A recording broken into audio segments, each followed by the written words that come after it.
On this episode of Lapeef, let's talk. What? Drink $30 glass of scotch? Sure.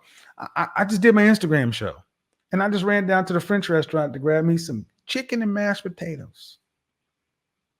That's supposed to be a cheap meal, not the way they do it, but the comfort of knowing that I can do that, and you ain't got to think about this. I want you to go back to when your money was tight, when you was like when you had to count your pennies and like, can I afford this? Or you would swipe your card and it was like, God damn, I hope it don't decline. Oh shit, it went through. See, when you're used to having abundance and having more stuff, you don't sweat, you don't worry about the stuff you don't have. And and coming from when you're getting to a place as a man to where options are available, but you don't feel like that is the only measurement of your manhood. The measurement of your manhood is your legacy and what you leave behind, how big of an imprint you leave, not just how much you slay. It's a different game. And what I'm happy is that more guys, more black men are starting to recognize that we got more to offer than just our Johnson. I have a question. Yeah. So do you think that if, like, let's say there was no social media, how do you think that would change the amount of women that have that backup plan? Like, do you think that social media is what? Well, I think a woman could say, well, if it didn't work between me and my husband, I'm going to try Roger. Do you think social media drives that? Well, yeah, because it makes the possible. First off, you can only have a backup plan from the men who are in your existing network, your Rolodex, your file. How big would that be? Your high school, and then the college you went to. Only the people that could be there were the men you actually interacted with. That will be it.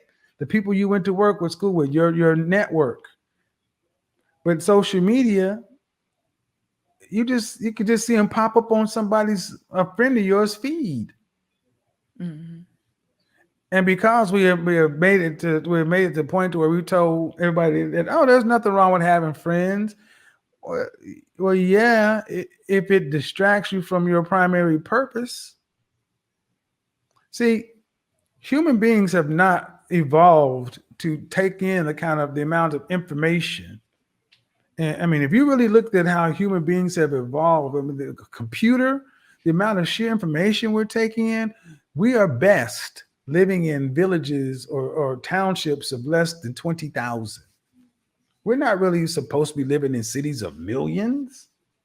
I agree with that. And then the access to all the information is just too much. Kind of like in the Bible, it's like a metaphor when they got all the, their eyes were open. That's when everything started falling apart. So like, we're not supposed to know what's going on the other side of the planet all day long, all the time. No. And it definitely contributes to issues. I've always thought that. Do you still do an experiment? Leave your phone in your locked up from Friday to Monday. See what happened. Right.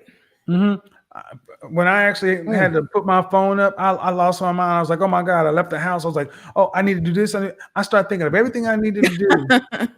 But you know what? Because I couldn't get a phone, because this is back in the day. This is about 10 years ago. But see, I lived in a world to where when I left the house, Anton, you had to wait till I get home.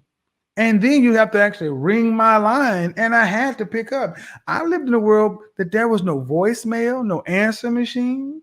There were busy signals. And we were far more productive and living a happier life because we didn't take in so much information. If me and Kay are together, and then me and Rilla have an argument, I'm going to talk to Kay about some stuff that's happening with me and Rilla. But if me and Rilla ain't talking, that's one less thing I got to, all that confusion and chaos. This is why, our human relationships are really rather simple. And I think that's what we're kind of starting to get back to. We've overcomplicated the stuff. We're overstimulated. And when it gets right down, some of the best times of being with your lady friend is just sitting there watching The Godfather movie. That is The Godfather movie. That was a good one. I mean, I think, see, and one of the things I see is happening right now is there are more and more people starting to talk about relationships and not in a toxic, not in an aggressive way. I'm starting to see more celebrities, more athletes, more people start talking about relationships because something is wrong. And the more we start to talk about it, the more commonplace it will become to start putting relationships back in a place of priority. I've said it before. How much tail does one man need? I mean, come on, man. Eventually, you want to have something more. And I think, and we don't like to admit that men want that and women do too. It's just, I think more people are afraid that they don't know how to keep it. That's what I'm starting to see. So. I find myself like one of the conversations that we have often is the whole idea behind exercising options. For me personally, I'm satisfied with the idea that I can exercise it if I choose to. It's kind of like having money, right? Like, like honestly, I was at the Porsche dealership the other day and I was satisfied with the idea that I can buy whatever it is that I want. I wasn't in a rush. It was nothing like that, right? But I'm also an advocate, a huge advocate for discipline, in that I don't have time to even entertain the possibility of having another relationship, even though I have the option to do what I want to do when I want to do it, right? And so a lot of guys hit me up and DM me after that and said, Anton, I don't understand. I don't understand how, you know, because they keep citing all of these different people throughout history who had a lot of wives and all of this other type of stuff. And they saying, I don't understand, if you have the money and you have the resources, why wouldn't you exercise your options? Can you elaborate and explain a little bit more about that as to why it's important to have discipline and why men are generally more successful when they exercise discipline, despite the fact that they can exercise options if they want to? Well, first of all, I've said it that women need to understand. Men just want you to know they got the option. That's it. Most men who have them, they're not even trying to work. They're too busy. See, trying to compare the past to the present is an improper comparison, because we are far busier than these people. More communication, instantaneous communication. We're talking about men in the past who the internet was called the Pony Express. Writing. When's the last time somebody in here actually sat down and wrote a letter, addressed it, and mailed it, and had to wait for a response? There's a lot of goddamn time that happens in between that. But when Anton, you fire off an email and do such and so forth, guess what? You got 17 more emails, 3 text messages, a partridge in the goddamn pear tree waiting on you every single second. The demands on modern people's time is unreal. And achievers, producers, feel some kind of way not maximizing our time.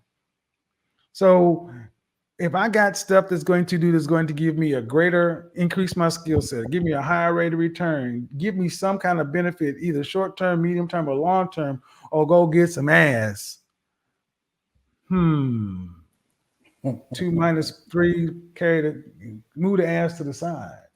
See, and it's also coming from a place of abundance too. It's kind of like, Gorilla, you're Chicago, right? All right. I grew up and we ate government cheese. That shit that wouldn't melt. And I mean, it wouldn't melt. It would get greasy. And like sardines and Vienna sausages and Spam, you know. So when you can't forget the peanut butter either. Yeah. So when you messed around and got a T-bone steak, which you still thought a T-bone was like a premium cut of steak, right? You thought a T-bone was something. Because you're balancing things upon famine. But now, I mean, not famine, but just lack, scarcity. But now we sitting on here where you can actually jump in your European sedan and drive over to Del Frisco on a Thursday and just decide to order the bone-in filet just because you want to. What? Drink $30 glass of scotch? Sure. I just did my Instagram show, and I just ran down to the French restaurant to grab me some chicken and mashed potatoes.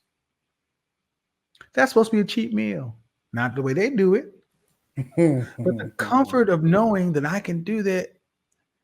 And you ain't got to think about this. I want you to go back to when your money was tight, when you was like, when you had to count your pennies and like, can I afford this? Or you would swipe your card. It was like, God damn, I hope it don't decline. Oh shit, it went through. See, when you're used to having abundance and having more stuff, you don't sweat. You don't worry about the stuff you don't have. And and coming from when you're getting to a place as a man to where options are available, but you don't feel like that is the only measurement of your manhood. The measurement of your manhood is your legacy and what you leave behind, how big of an imprint you leave, not just how much you slay. It's a different game.